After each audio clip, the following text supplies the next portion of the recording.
Hello friends, welcome back to Banu சமையல். எல்லாரும் எப்படி இருக்கீங்க? இன்றைக்கி நம்ம இந்த வீடியோவில் ஈஸியாக ஒரு முருங்கைக்கீரை பொரியல் எப்படி செய்யுதுன்னு பார்க்க போகிறோம். வாங்க பார்க்கலாம்.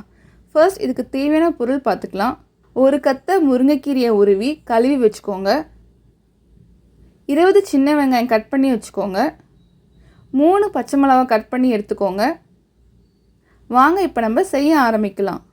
ஒரு பாத்திரத்தில் 3 டேபிள் ஸ்பூன் கடலெண்ணெய் எடுத்துக்கோங்க. எண்ணெய் சூடானதுக்கு அப்புறமா கட் பண்ணி வச்சுருக்க சின்ன வெங்காயத்தை சேர்த்துக்கோங்க. ஒரு 2 நிமிஷம் வதக்குங்க. இப்போது கட் பண்ணி வச்சுருக்க பச்சை மிளகாய் சேர்த்துக்கலாம். வெங்காயம் வதக்கிறதுக்கு தேவையான அளவு சால்ட்டு சேர்த்துக்கோங்க.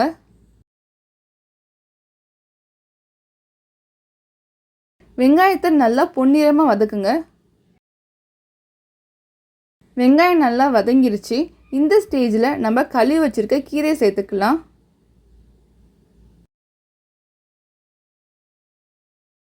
கீரையை நல்லா கீழேருந்து மேலே கிளறி விடுங்க.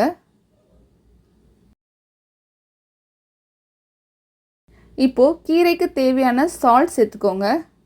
அது கூட 1/4 டீஸ்பூன் அளவுக்கு மஞ்சள் சேர்த்துக்கோங்க. நல்லா மிக்ஸ் பண்ணி விட்டுக்கோங்க. ஒரு 5 நிமிஷம் நல்லா வேகட்டும்.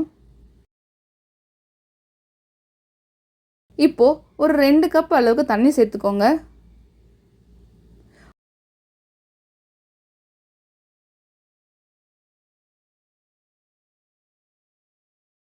ஒரு மூடியை போட்டு மூடி வச்சுடுங்க.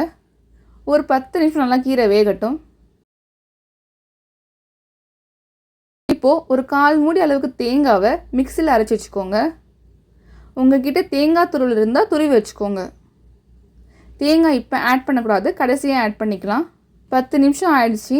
வாங்க கீரை வெந்துருச்சான்னு பார்க்கலாம். பாருங்கள், கீரை நல்லாவே வெந்துருச்சு. இந்த ஸ்டேஜில் நம்ம அரைச்சி வச்சுருக்க தேங்காய் சேர்த்துக்கலாம். தேங்காய் சேர்த்து ரொம்ப நேரம் அடுப்பில் வைக்காதீங்க. ஒரு நிமிஷம் இருந்தால் போதும். அடுப்பை ஆஃப் பண்ணிவிடுங்க. அவ்வளோதான், ஈஸியாக முருங்கைக்கீரை பொரியல் ரெடி ஆகிடுச்சு. இந்த ரெசிபி நீங்கள் செஞ்சு பாருங்கள். செஞ்சு பார்த்துட்டு எப்படி இருக்குங்கிறத கமெண்ட் பாக்ஸில் கமெண்ட் பண்ணுங்கள். இந்த வீடியோ உங்களுக்கு பிடிச்சிருந்தா லைக் பண்ணுங்கள், கமெண்ட் பண்ணுங்கள், ஷேர் பண்ணுங்கள். மறக்காமல் என்னோட சேனலை சப்ஸ்கிரைப் பண்ணுங்கள். நம்ம நெக்ஸ்ட்டு வீடியோவில் நெக்ஸ்ட் ரெசிபியோட பார்க்கலாம். தேங்க்ஸ் ஃபார் வாட்சிங்.